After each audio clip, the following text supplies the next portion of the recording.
X-Men. Get it!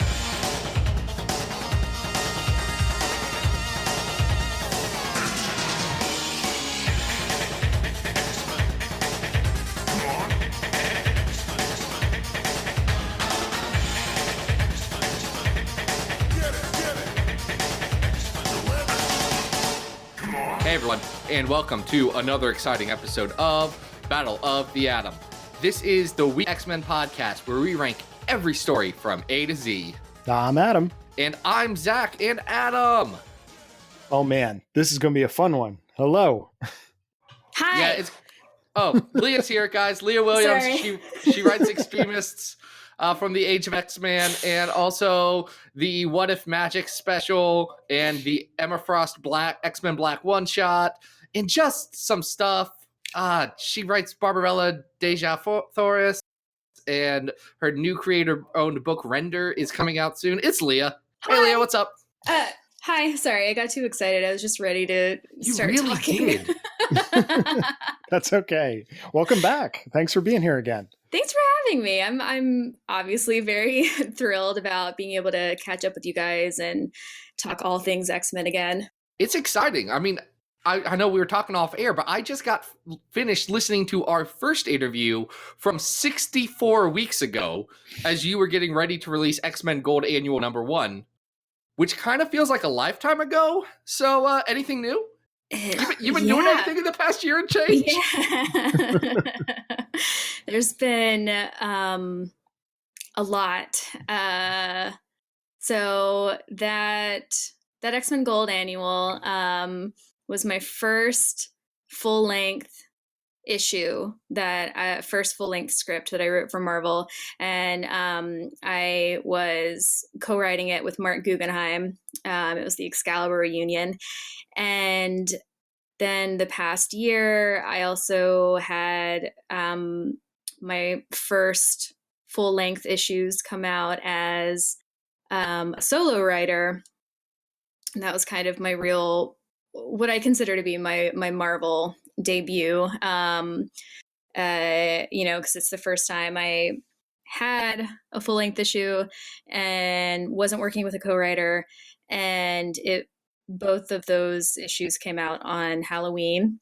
It was What If Magic and X-Men Black Emma Frost, and I've also gotten my first miniseries and the second one and some other secrets that are super exciting, but I can talk about my mini series for sure. That's very exciting. I do have to ask though, with 2 books coming out as your Marvel debut on the same day, how does it feel to set the bar that high with 2 stellar issues and then have to live up to that every day? I relish the challenge of being able to exceed expectations, and I know, like, just the fact that they did plan those issues, my Marvel debut, to come out on the same day, I knew that it was going to be I would have a lot of eyes on me for what I would be doing with it, and I always wanted to come out swinging in this scenario, and really, really show my voice and what I can do. And those 2 issues still seem unbelievable to me, just by the nature of the projects. They're so uniquely attuned to my interests and the kind of thing that I literally daydreamed about. I was looking at one of my old notebooks from a couple years ago. I have an Emma Frost notebook where I just take notes on Emma Frost. Somehow that tracks. And it is just this loving, if, unhinged to a non-comics fan, I'm sure it would seem crazy. Just a loving notation of Emma Frost. And I found a page where I was talking about why Emma deserves to be the Black King, and why, a hostile takeover of the Hellfire Club and kind of commandeering the resources of it without destroying it, and using it to her advantage to, in my notes, I said to go on and open up like 30 schools, because I don't think she'd ever open up a school again. I think she'd open up 20 all over the world. It still feels absolutely unreal to me that those issues exist. It's nuts, because to me, reading that, when I got to the reveal of what was happening, I thought that is an awesome way to set up a brand new status quo, and an interesting status quo for a character that, at least over the last few years, has been in strange territory. Let's just say that. Yeah. We've got a whole episode on IBX. We don't need to go down that. Yeah. And that was definitely. So I'm not rational about Emma Frost. I have no emotional distance from her, and the way that I talk about her is as a prostitute, a fangirl, an Emma Frost fangirl. So I definitely, having a chance to write her, it felt like I was getting away with something, and I felt careening. I felt like, oh my God, how possible? I don't understand. And it was just wildly exhilarating. And in contrast, I love magic. I love Ileana Rasputin. But I am protective of her in a different way, because I think of her as a child, as a young one. So that writing process was super methodical. Every single detail, every single panel. My editor, Annalise Bisa, and we were kind of lockstep in our vision for this. And we talked about the impact of really finely tuned moments and lots of nuance. And it was a lot of work, but we knew the whole time that we were making something special, that we were doing something unique. Well, I think both of those issues really are some of the tightest one-shots I've read in a really long time. You can tell that a lot of work went into the precision of both of them. It was a really cool reading both of them within the same week, because in the one hand, I'm reading the Emma book and I'm cheering. And then I got to say, your Magic one shot was the last comic book that I can think about in recent memory that made me tear up. The callback to the original Magic miniseries with the creation magic, and that scene with the staff, it's, I don't know, you could tell that you have such a good understanding of both of these characters and where one of them could go, with Magic, and then where one should go with Emma. So kudos to you. They were great. Oh, thank you. Thank you very much. The place you're in right now, we don't have a complete picture of it yet, because X-Tremists has not yet started. We've seen the X-Tremist appear in the Age of X-Men Alpha, but and in Next Gen, and Next Gen. Sorry, so we're getting these little big blob in Next Gen. Yeah, and we're going to talk about Blob. But when we had Zach and Lonnie on, one of the things they talked about was that in pitching the event, they were sort of given this like monster vision board of 65 X-Men and told to kind of pitch ideas. And I'm curious, at what point did you come into that creative process, especially in terms of the roster? I was just getting my daughter into bed, and she's like, "Oh, who are you interviewing tonight?" And I said, "Oh, we've got Leah Williams coming on." My daughter reads some comics, but she doesn't read X-Men. So she goes, "Oh, well, what is she working on?" So I gave her the pitch for X-Tremists, and she goes, "Well, who's on the team?" And the first person I said was Jubilee. And she knows that I do my, Bish and Jubes comics. So she goes, "What the heck is Jubilee doing on a team like that?" So like, at what point did you kind of step in and say, okay, are you being given this team? Is the team part of your genesis? Like, what was that process like? Uh, Jordan is my editor on this, and he basically approached me with a bare bones concept of the event itself, and he was like, "Do you want to write the Gestapo book?" And I started looking over the materials, Zach and Lonnie's basic outline, and the way that they did it is really amazing because they have the overarching story, and then they broke it out into, and we think this could be written by another writer, and we think this could be another angle of the story. So that's what we mean when you'll hear them say, like, the more you read, the more it'll enrich your experience of the event. It just fleshes out the world building in a way that's super exciting. So when they asked me if I wanted to write this neo-Nazi book, I was like, can I have Jubilee and can I have canonically queer characters? Because if so, then like challenge accepted.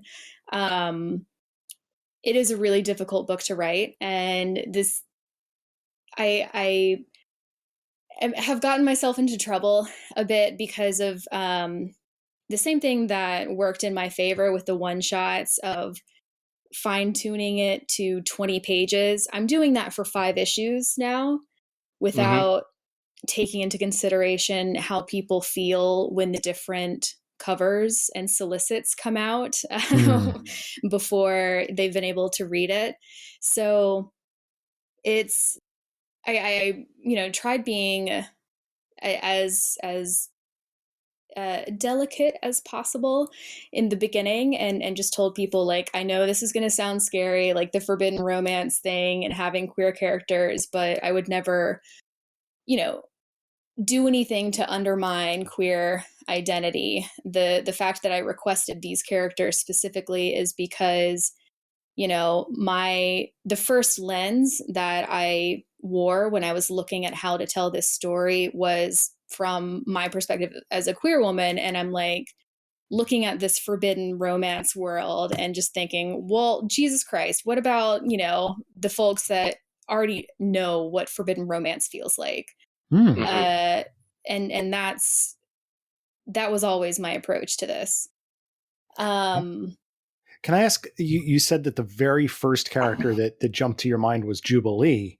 I mean, we often associate Jubilee with sort of being this freewheeling, joyful, happy character. Is that the irony here that you're going for? No, that's the earnestness. That's okay. I need that. And so if X-Tremists was a song, each issue focuses on a different character so that we can really, highlight them individually. And I wanted to, give fans a whole issue with their faves instead of breaking it up between group moments here and there. Because the team, just to be clear for people who may not be following the solicits, the team that we're dealing with here is Psylocke, Iceman, North Star, Blob, Jubilee, and a new character named Moneta.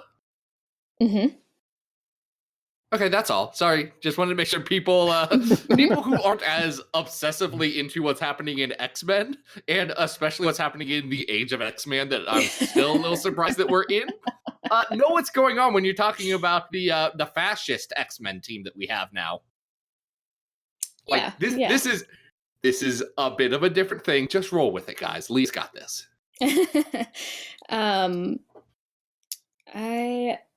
Good looking out. I don't remember what I was talking about. Think something about Jubilee. Right. Okay, so playlist. Jubilee was from day one who I pictured as the crown jewel of this moment, and just absolutely her specifically integral to the storytelling of this.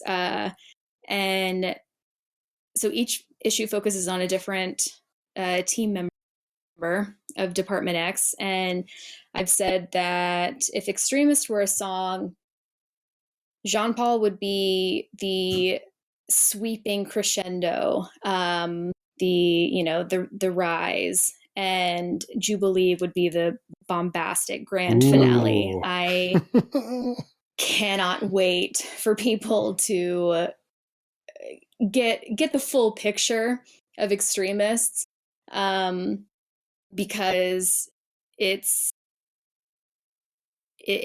going to be a lot. It's going to be so much, but it's going to feel so good at the end. Oh, I'm so excited about this. This is great. It's something that I think has been interesting through the entirety of the Age of X-Man that we have had unfold in front of us over the last little bit. It's stories getting pushed into new and interesting directions that we haven't necessarily seen in the X line in, a couple of decades at best and ever at worst. God, yeah, that was one thing that I said to Jordan when he first reached out to me about doing this.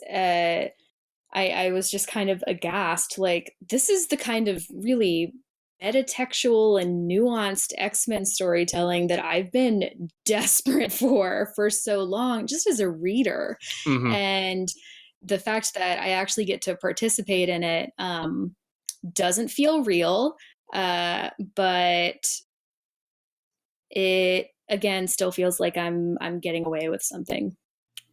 So have you felt a struggle trying to balance writing these heroes like Psylocke and Jubilee and all these characters that are traditionally big heroic X-Men characters, and writing them both as the protagonist of your story and also an oppressive fascist police force?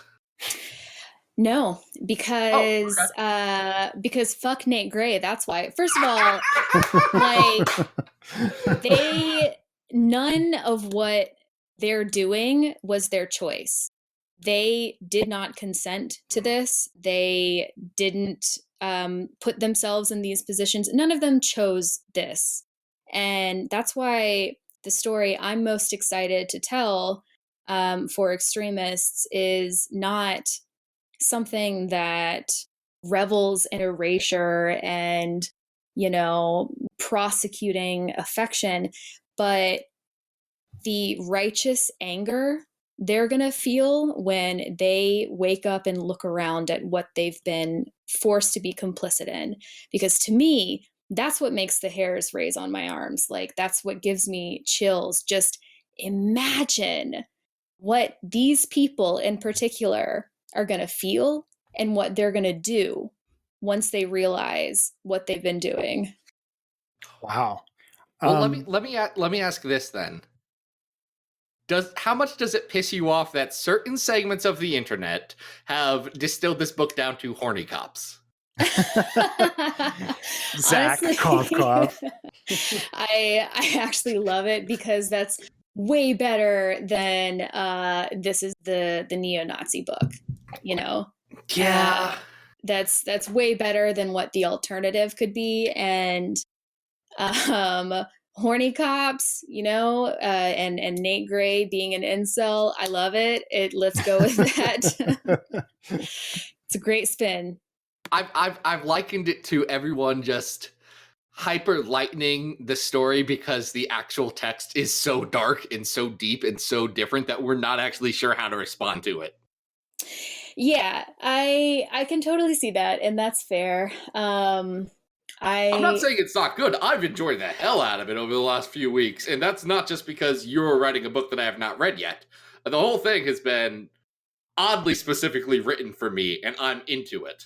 It's a weird event, and it's only going to get weirder. So the way that these books are spaced out is intentional, and I'm smack dab in the middle because I'm the crux of the turning point when shit really hits the fan, and then from there we go into Vita's Prisoner X, and then we go into Tim's Extracts, which is the Rebel book. And this was all intentional. This was designed by Jordan and Zach and Lonnie as a way to move through the Age of X-Man world and to show first to present the utopia but then start, peeling back the layers and peeling back and showing you kind of like what's rotting underneath that. So that starts with me. That's fun. It's a nice honor, I mean, It is. It also brings up an interesting question, though, because, all right, we just saw last week the first issue of Next Gen that Brisson is doing. And we get a glimpse of Blob in his extremist uniform, which is the most recent member of the team that we've seen. How much are each of you communicating with each other as you're going through this event to make sure that their characterization of the characters that you're in charge of are being handled the way that you want them to be, even though it's in their book? I can't think of any other word, so forgive this verb. I'm not policing anybody's usage of these characters. Oh, okay. It's, they've all been, we're super communicative, and we talk about, can we use this character here? Can we show this? Can I do this? Whatever. I'm using some of Tim Seeley's characters in X-Tremists. Ooh. And I think we'll see them in issue 3. But I am deliberately not pulling back on their depictions of extremists as the bad guys, because first of all, I understand that, we're working within a utopian society, and literally and it's a functioning utopia, the only groups that know, it's not really utopian, are Department X. That's my book, Extremists, and the last 2 books, Vita's and Tim's books as well. So I understand that Department X makes for a convenient villain in a utopia, because they are kind of this boogeyman, and they're the only ones we see patrolling and prosecuting and all of that kind of stuff. So I am deliberately not being like, hey, can you guys not make them look like the bad guys, please? Yeah, because that's your job. Exactly, because that's my job. And the fact is, of course, what Department X is doing, it's going to, it's bad. Of course it makes them look like, the villains in everyone else's story. But it also means that, when you come to Extremists to find out what's really going on, I get to slap the shit out of expectations. Like, I get to really dunk on what people are going to be expecting, because it is so far from what we see of these characters in other books. I'm assuming there will be some explanation for the cookies that were dropped off in X-Men Alpha, in Age of X-Men Alpha, that they dropped off while they were really mind-wiping Bishop. Will that be explored in the mini? And if not, I'm okay with that. I was just curious. Oh yeah, that is like scene 1, page 1, my dude. That is, so this was a moment I always pictured Julie and Bobby being the ones who set this up, because, introducing Extremists with this playful, fun, hilarious dynamic that we're all familiar with and we're comfortable with. And then we go right into seeing them prosecute romance, still with that playful, fun dynamic. It's going to feel awful. It's going to feel so bad, but that's exactly the way that I wanted to tell this story. Because then, obviously, once they realize what they're complicit in, it's going to feel all the sweeter. That's very exciting. I love the idea of all this. I thought you guys were joking, because I did not realize that they had left cookies.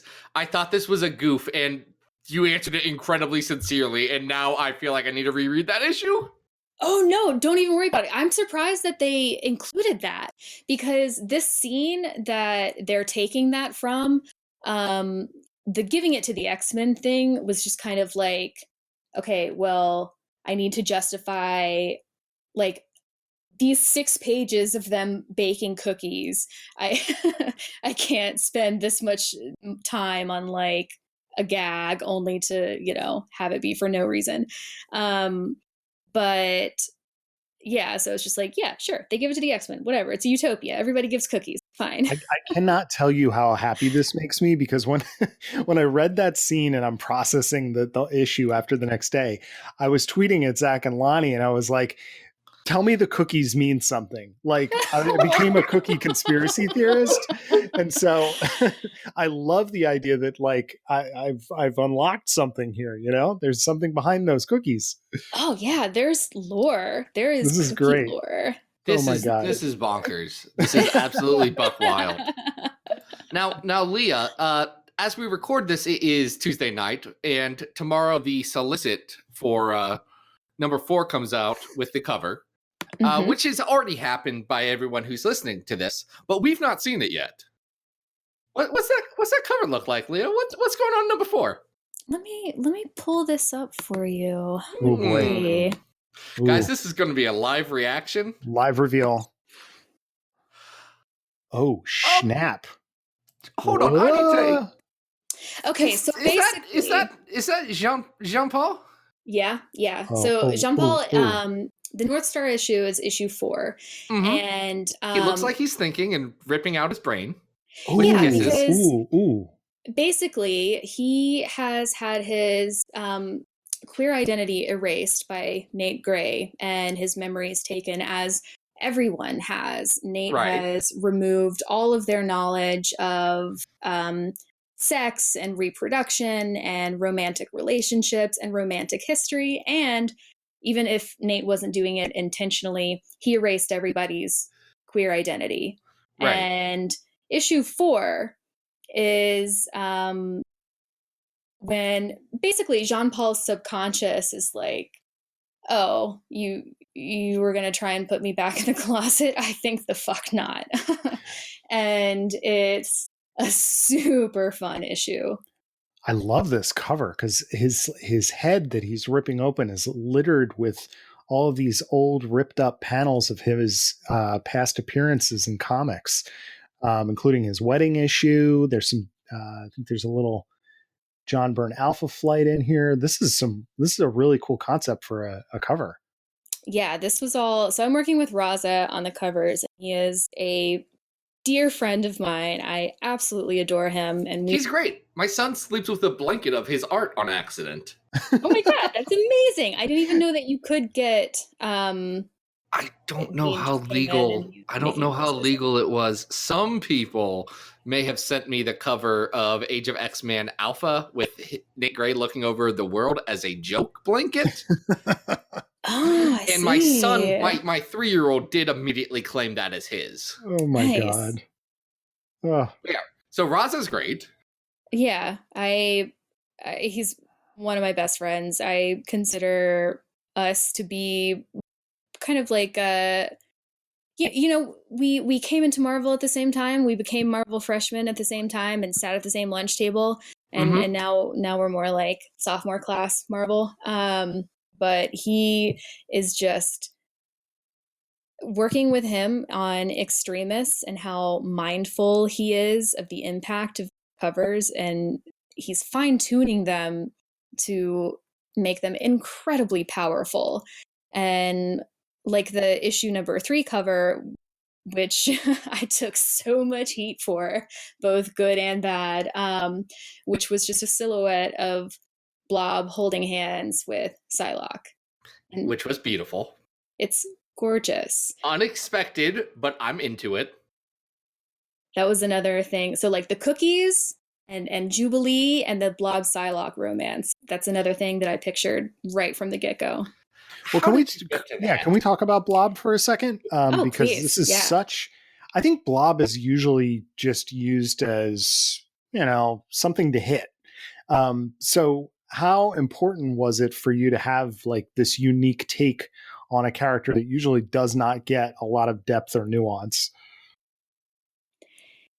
It I never pictured it any other way. It's more like I saw the opportunity to do this specifically because of the unique circumstances that this world would afford for somebody like Blob. He's going to be different in Age of X-Man than we've usually seen him, and it's because he's been living in a world where he is respected, he's not mocked, and there's nothing strange about his appearance. There's nothing strange about anyone's appearance in Age of X-Man. Right. That is not a prejudice that exists. So I made a beeline for I made a blob line. I made a beeline for a blob romance because I saw the opportunity for it immediately, and within my first conversation to Jordan about this, I pitched it and he accepted it. And then the next day I started panicking, like, oh my God, you can't let me do that. Just because I can make an argument for something doesn't mean you should let me do it. But the more people came at me with their like gross fat phobic remarks about, you know, Blob being so disgusting they can't imagine anybody touching him, the more I became obstinate about, well, okay, my goal has always been to, you know, make people come out of this shipping Blob and Psylocke, earnestly shipping them, and now I'm just gonna double down on making you feel all the feelings, because fuck you. I'll tell you, that was literally my first reaction when I saw that. I was like, oh, great. Leah's going to make me freaking care about Blob, isn't she? Oh, I sure That's am. not going to, I didn't want that in my life, but that's happening now. Okay. Guess I'm running with it. It's great. I love it. I love the romance between him and Psylocke. It works out so well. And I have a little Blobsy playlist, Blobsy vibes. I think Annalise, she's also working with me as an editor on this. She started shipping them by like issue 2 or whatever. So we're good. Well, that's not what I expected from this book, but I am very excited for it. I mean, there's a really limited palette in terms of what kind of forbidden romance story I can tell in a book where their sexual attraction has been erased, you know, all of their knowledge, their queerness has been erased. It's a limited scope. I know people wanted to see Psylocke with a woman, and I would love to do that someday, but X-Tremists wasn't the right story for that. Yeah. So, what's this X-Men arcade story? So it is also my Emma Frost cosplayer interaction story, because the one really good Emma Frost cosplayer interaction story. I was at Denver Comics right after I had started writing for Marvel.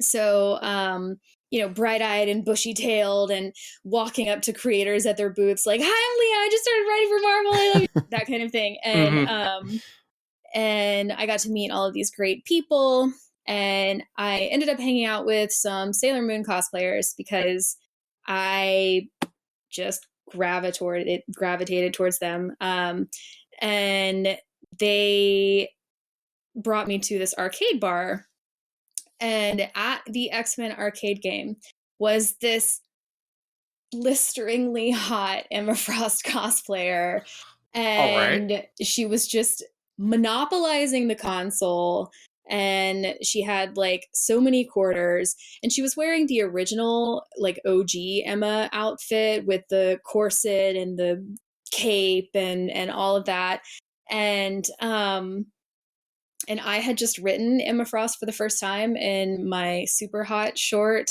that was in Secret Empire, Brave New World, number 4, something like that. And it was just 4 pages, but like a good 4 pages.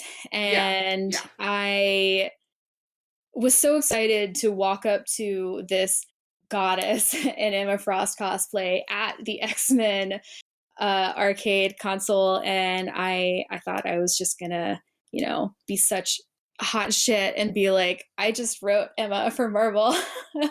And but of course, like, I'm nervous, so I could barely get that out. And then she was just like, okay, and went back to playing. Oh no. Yeah. So was not a selling point. No, but at the same time, the fact that it was an Emma Frost cosplayer who was just like totally disinterested makes it better, Like, okay, I accept this. So was it the 2-screen version with all the characters available, or was it one of the?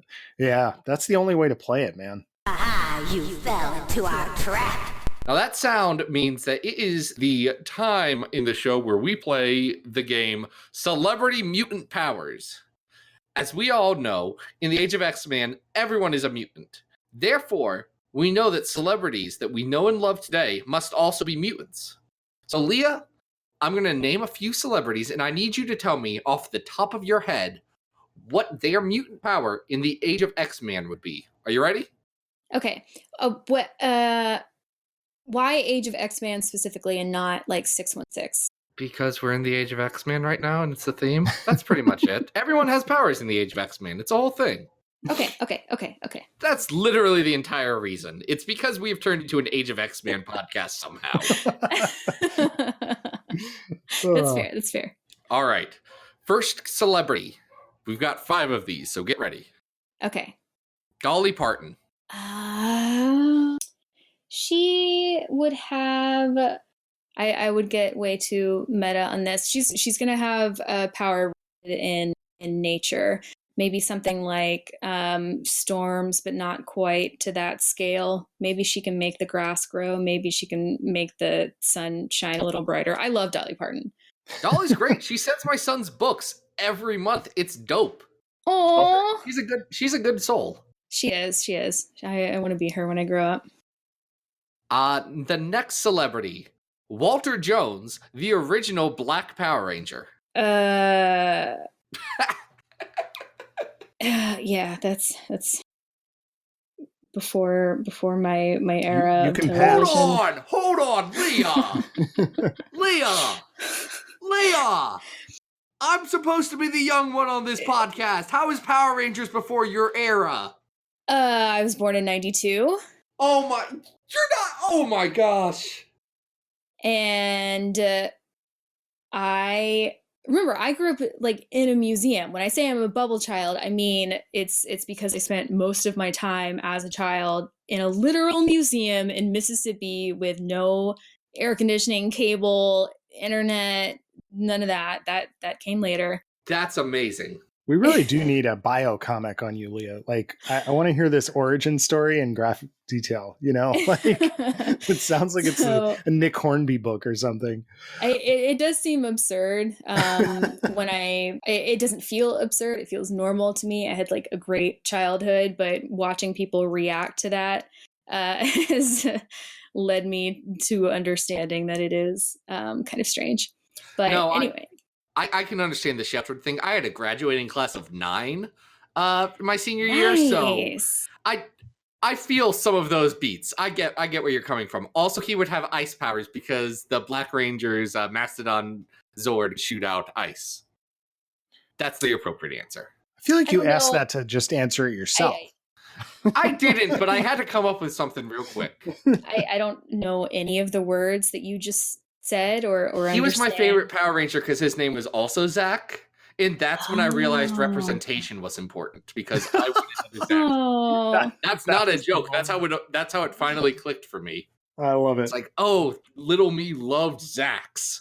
Perfect. This all makes sense. All right, next one. My Chemical Romance lead singer and now guy who has a TV show based on his comics, Gerard Way. He would be an empath. I like it. Next one, and I know you know this person. X-Men editor Chris Robinson. So I already have a mutant in mind that is inspired by Chris, and I don't really want to say what their powers would be. You understand that's the best possible answer to this joke question I asked. But if I say it, if I say exactly what I think, it's such a good idea though. And if I say it, then I won't get to write it. Keep it in your bubble. Keep it to yourself. Let's just put this one in the try and figure out what this means years down the road pile. He'll be named Krob. I can tell you that for sure. That's not more useful. Yeah, Krob. Yeah, like corn on the cob.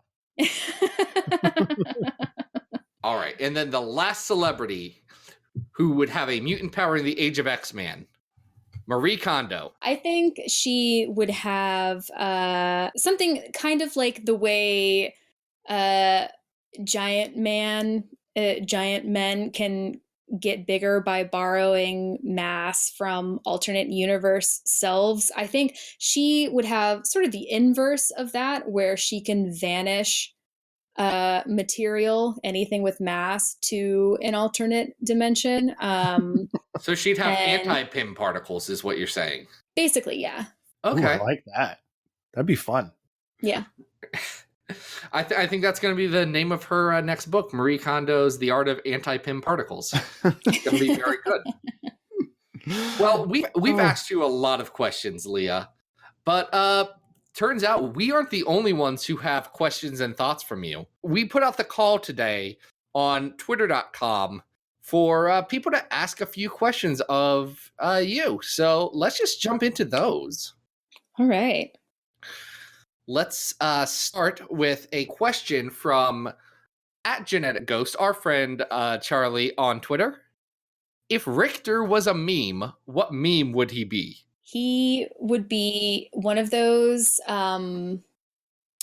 he'd either be a tag yourself meme, or he would be one of those like chaotic neutral, chaotic evil, chaotic good kind of memes, except it would be the one that's all about like disaster bisexual and chaotic gay and those. I feel like I've seen Charlie tweeting one of these before. Look, yes, I'm 100% sure. Our next question comes from Jameson at Excalibur, who asks, which mutants do you think are most deserving of a comeback and why? Now, to be clear, you've brought back several mutants. You gave Maggot his first speaking line in literally years, so thank you for that. So after getting all of those, which mutants do you think are most deserving of a comeback?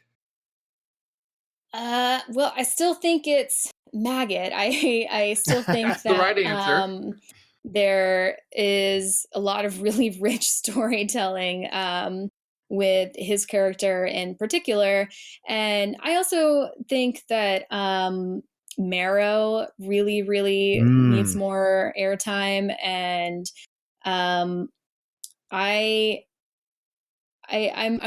really earnestly warming up to Adam X. Yes. He's not good, but he's not bad either. I don't know how I feel about Adam He X. has potential. That's it. Exactly. I was talking to Fabian about this on Twitter, and he's friend of the show, Fabian Nicieza. Let's put that plug in here. He's been on here also.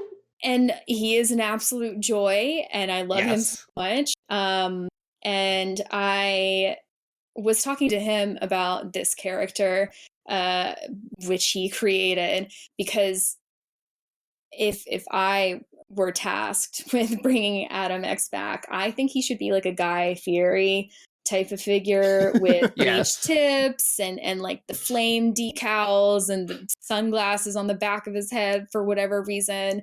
Now you're making me want to eat at the Adam X The Extreme Times Square restaurant with like mozzarella sticks. This would be an amazing experience. And the extreme donkey sauce, that'd be yes. Exactly. It's sort of Captain Crunch, so it cuts up the top of your mouth. But Fabian hated it.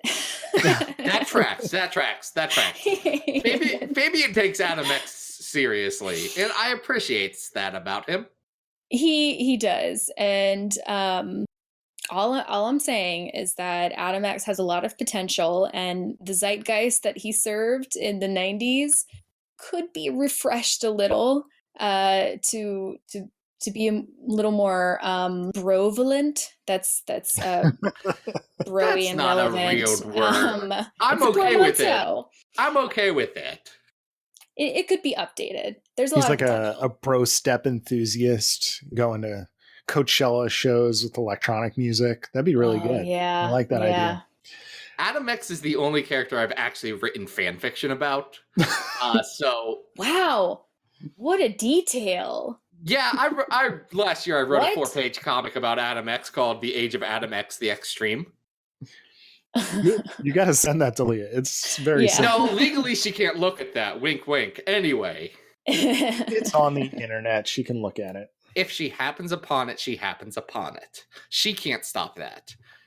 Anyway, Sentinel of the Skyway at Norin_radical asked, which underlooked detail of the X-Tremists would you like more people to notice? Oh, that they didn't choose this. That Nate Gray has assigned them these roles, and they're not bad people. They're not villains. They're heroes who were made to be complicit in something bad.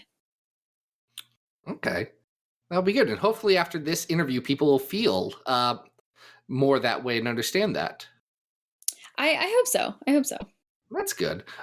Just a couple more that we're going to get to today. For everyone else who sent in questions, thank you so much. I think actually most of them got answered in our conversation today.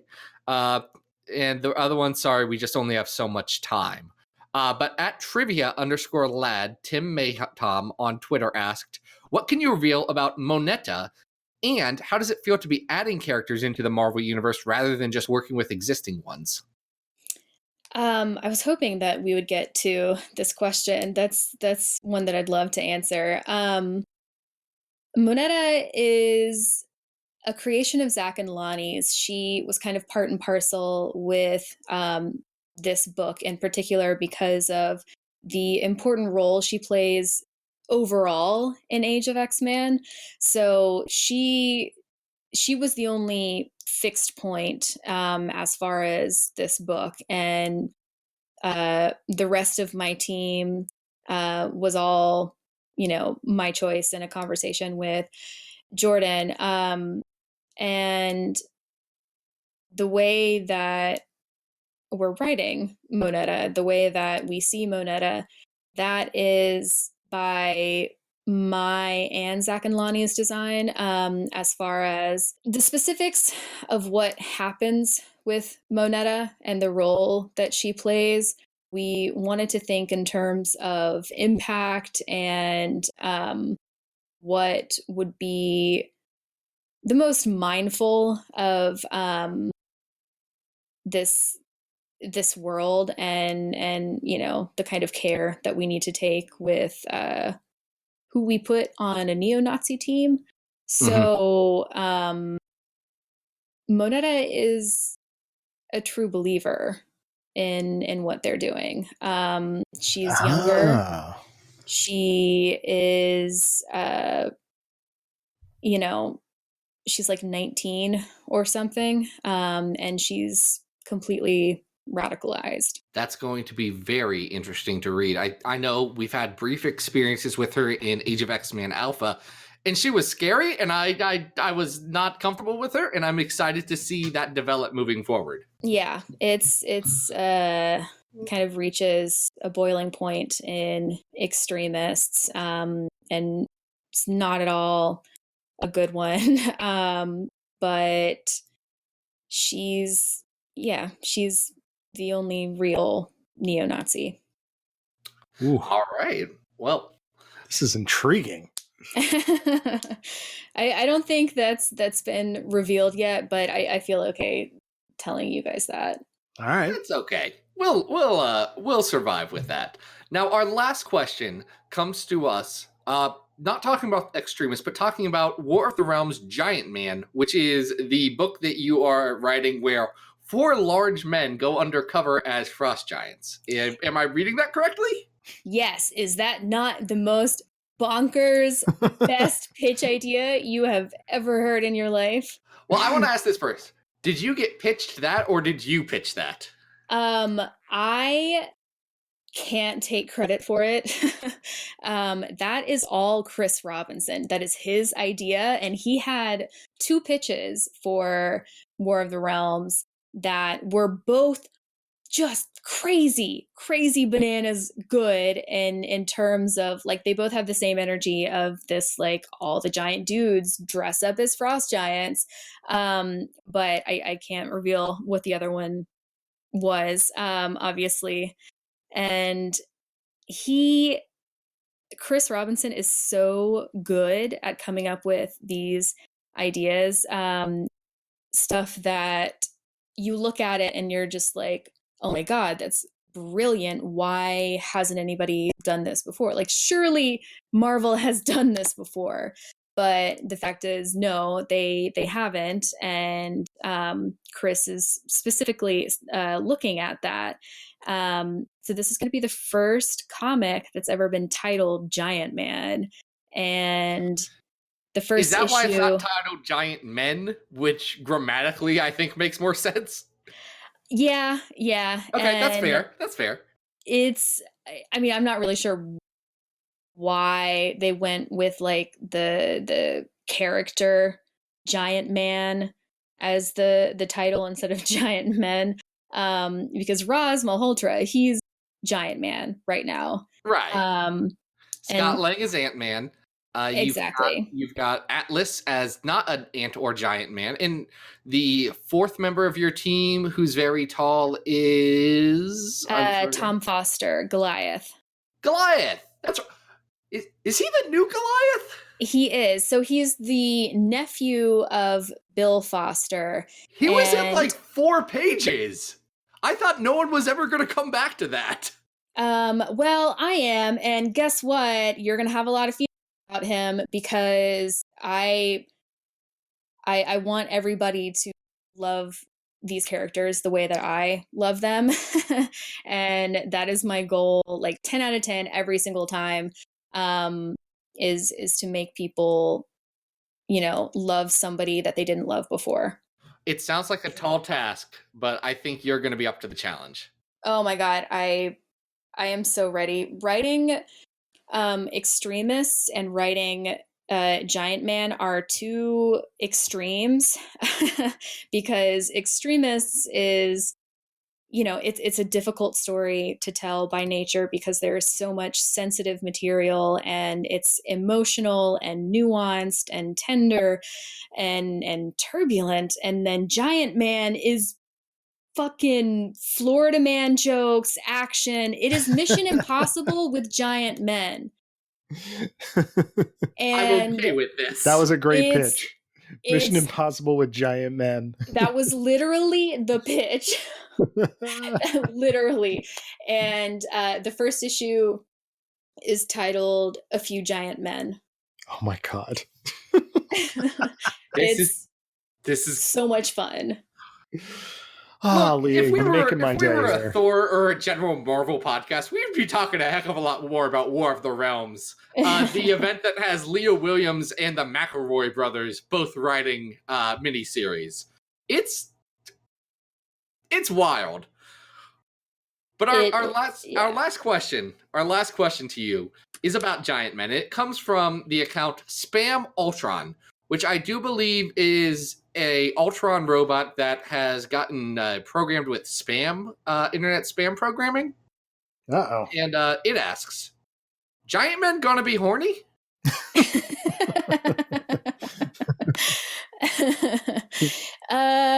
It is not in the way that X-Tremists is. It's going to be horny in the way that this is an action comic. It's action adventure. and it's nonstop. I've got 3 issues, and it's like beefy dudes the size of skyscrapers. So that's the answer to the question right there. yeah, it's going to be horny in the way that is just kind of naturally horny a lot of the time. That's good. That's going to be a very exciting time. And I think, speaking of time, that's about all that we have for this very, very great conversation with Leah. Leah, where can people find you? What are you doing? What do you got going on? If people want to, if they've been enamored by your brand in this hour or so. Find me on Twitter. I'm a hot millennial mess. My monster is chic is my Twitter handle, or you can just search my name and I should come up. I'm on all the on all the communication things, all the social media. I'm at Handax on Instagram and Tumblr. And I have a website, leahmedia.com. Oh, neat. And that has links to all the other stuff. That is great. Now, everyone, just remember that X-Tremists comes out on Wednesday. So make sure you pick that up. If you haven't been convinced by this conversation, I don't know what's wrong with you.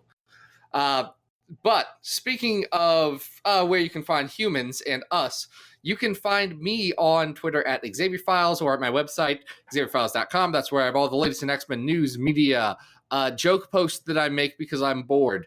Also, you'll probably be able to find me talking about the 8 hidden X-Men comics I found in Burger King Kids Meals. I'm staring at the mini CDs that they came on right now. I am so excited about this. They aren't good. I don't care. Tom DeFalco wrote 3 of them right now, and Tom DeFalco was getting himself a paycheck, and good for him. But they are interesting artifacts. So that's a article that you will be seeing in the near future. Also, if you want to support the show, go on over to patreon.com/XavierFiles. If you pitch in at the $2 a month level or higher, we'll make an entire episode around 3 of your suggestions and rank them in our normal things when we're not talking to Leah Williams about giant men and neo-Nazis. This may be the only podcast that is talking explicitly about neo-Nazis, but then saying, hey, go buy this book. Which is a bad episode title if we go by our standard theme. So let's just call this the Leah Williams Pitch Podcast. I don't know. We'll sort it out later. Adam, where can people find you? Guys, you can always follow me on Twitter at Arthur Stacy. We're getting down to the last couple of pages of Bish and Jube's Attack on the Mansion, which is going to wrap up towards the end of March, and already starting production on the next issue. So if you want a copy of it, like a physical zine, go to adamrec.bigcartel.com and you can get one mailed to you for just $3. And Leah, thank you again for being on the show. This was wonderful to have you back. Oh, thank you so much. Do we have time for me to talk about one thing in particular? Yeah, please go ahead. Yes, absolutely. Okay. I don't know how to segue into it, but it's the reason why I got so excited to do this podcast again with you guys in particular, because I would like to talk about how you guys changed my life and how like X-Men Twitter and the Explain the X-Men community changed everything for me. Because that, I've been wondering a long time how to explain this, and you provided the perfect platform to like both thank you directly and also just talk about it. Oh, thank you, Lee. I mean, we take no credit for your amazing talent. Yeah, you're the one who's good at stuff. We just have a podcast. we're just very grateful that you're willing to take the time to join us. I mean, that really is that's our pleasure. So thank you for being here. It's so much more than that, though. It's I mean, you're being humble, but it's also the way you are vocal about creators and X-Men and ideas and stuff online. These things and I think having my name get tossed into these conversations, it got me work.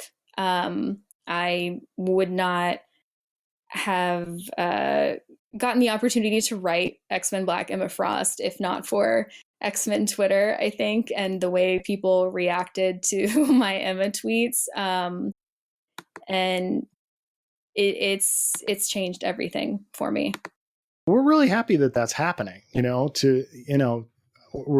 know I am personally very excited with the way the line is going, the fact that we have very talented writers collaborating on things that are somewhat radical, especially with what's happening with this Age of X-Man stuff. So congratulations, and keep up the good work.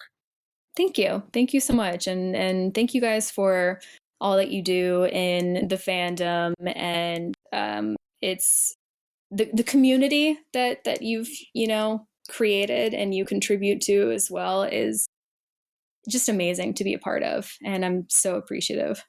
Oh, thanks. Well, I mean, yeah, I don't feel like we've done a ton, but I appreciate that. And I'm very glad you're getting work, and I'm glad that you've gotten to make your mark on the X-Men, because I forget where I was joking about this somewhere a little bit ago, but I was talking to someone saying, is there anyone in comics who has done so much and made so much of an impact with so little relative material than Leah?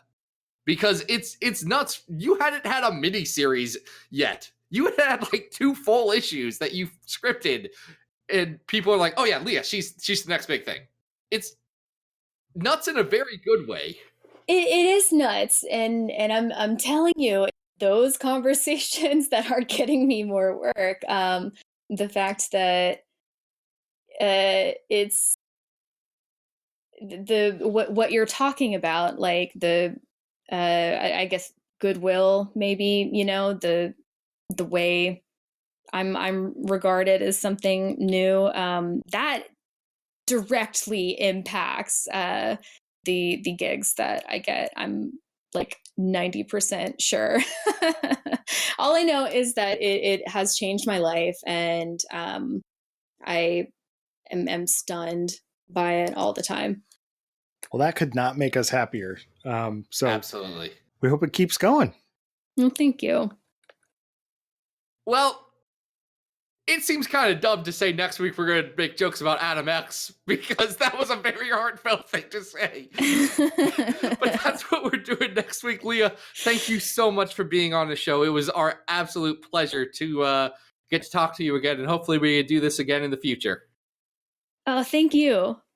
All right, guys. Until then, this has been Battle of the Atom, and we hope you survived the experience. Get it!